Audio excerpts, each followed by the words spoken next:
नमस्कार सांगने मु सनी स्वागत करुच्ची आपण माननकु मो रोसेई चैनल को।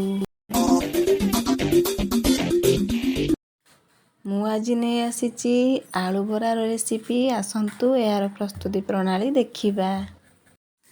बरा प्रस्तुति भाई मु दुईटी आलू नेची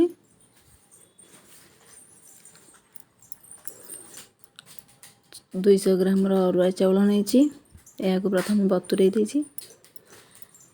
जीरा सुखिला लंका रसुण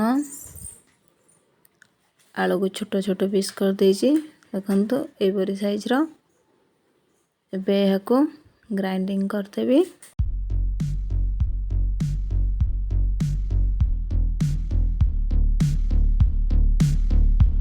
ग्राइंडिंग हो जाइए। एबे एथिरे गोटे चम्मच हलदी गोटे चम्मच लुण पकईकी या को भल भाव मिक्स करदेवी।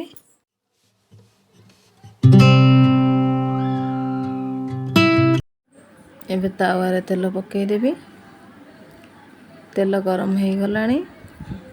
एबे एथिरे गोटे गोटे चम्मच करी बराबरी एमती भाव रे पकईबी देखंतु।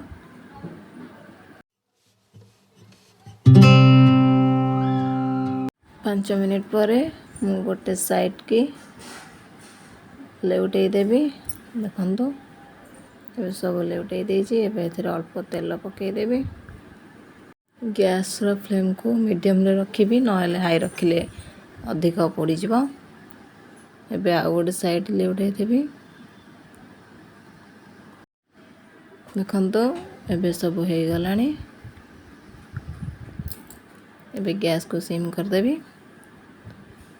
एबे गोटे प्लेट को खोली देवी देखंतु। एबे प्रस्तुत हो जाइए आलू बरा।